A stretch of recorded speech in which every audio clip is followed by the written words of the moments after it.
नमस्कार दोस्तों, मेरा नाम है पुष्पराज भीमराव गोई और आज आज़ादी के अमृत महोत्सव के उपलक्ष्य पर मैं आपको ऑपरेशन स्माइलिंग बुद्धा यानी India's first successful nuclear test के बारे में जुड़े कुछ महत्वपूर्ण बातें बताऊंगा कि आखिर न्यूक्लियर वेपन है क्या और भारत ने इस ऑपरेशन को कैसे डिनोटेड किया और इस ऑपरेशन को ऑपरेशन स्माइलिंग बुद्धा क्यों कहा गया और आखिर इस ऑपरेशन के बाद दुनिया का भारत को देखने का नज़रिया क्यों बदला। तो चलिए शुरू कर। न्यूक्लियर वेपन को मानव इतिहास के आज तक के सबसे पावरफुल हथियारों में से एक माना जाता है। ये इतना भयानक है कि इसकी भयानकता किसी एक देश को नहीं तो पूरी दुनिया को घबरा कर रख देती है। इसकी भयानकता को सबसे पहले हिरोशिमा और नागासाकी में देखा गया, जब 1945 में अमेरिका ने हिरोशिमा और नागासाकी पर हमला कर उस पर न्यूक्लियर बम गिराया। पूरा देश तबाह हो गया। तकरीबन 1,29,000 से 2,26,000 लोगों की जानें गई और लाखों लोग घायल हुए। इसका असर पूरे दुनिया पर नज़र आया। जब इसके बाद बाकी अन्य देश भी अपने सिक्योरिटी के लिए न्यूक्लियर बम बनाने में जुट गए।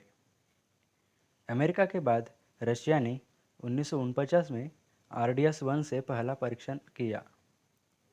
इसके बाद 1960 में फ्रांस ने और 1964 में चाइना ने अपना पहला परमाणु परीक्षण किया। भारत देश में परमाणु परीक्षण का नाम आते ही सबसे पहले नाम आता है वो है डॉक्टर होमी जहांगीर बाबा। होमी बाबा को फादर ऑफ न्यूक्लियर प्रोग्रामिंग कहा जाता है। इन्हीं के बदौलत भारत में Tata institute of fundamental research और एटॉमिक एनर्जी इस्टेब्लिशमेंट की नींव रखी गई, जो कि अब भाभा एटॉमिक रिसर्च सेंटर से प्रचलित है। भारत ने जो परमाणु परीक्षण किया उसका श्रेय उन साइंटिस्ट को जाता है, वो है होमी सेतला, राजा रामन्ना और बसंती नागा चौधरी। इन साइंटिस्टों ने रात दिन कठिन परिश्रम करके इस टेस्ट को सक्सेसफुली डेनोटेट करने का महत्वपूर्ण कार्य किया। अगला सवाल है कि भारत ने परमाणु परीक्षण के लिए पोखरणी क्यों चुना।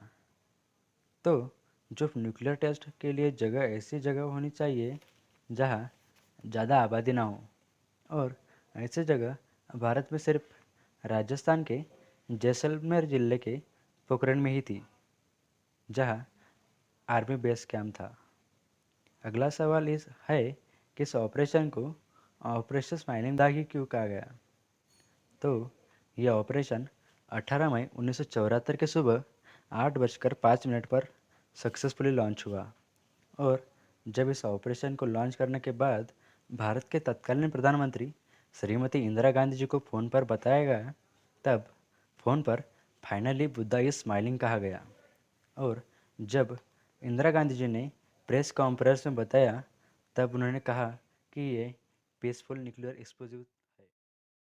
इस परीक्षण के साथ भारत पूरी दुनिया में यूनाइटेड नेशन सिक्योरिटी काउंसिल का सदस्य न होने के बावजूद भी न्यूक्लियर पावर को डेटोनेट करने का साहस करने वाला एकमात्र देश बन गया। यूनाइटेड नेशन सिक्योरिटी काउंसिल के परमाणु सदस्य China, France, Russia, United kingdom और अमेरिका है।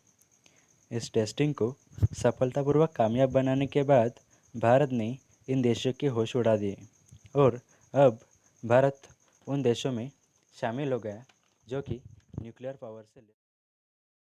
और अब न्यूक्लियर टेस्ट के कारण कोई भी देश भारत पर हमला करने का कभी सोचेगा भी नहीं। जय हिंद, शुक्रिया।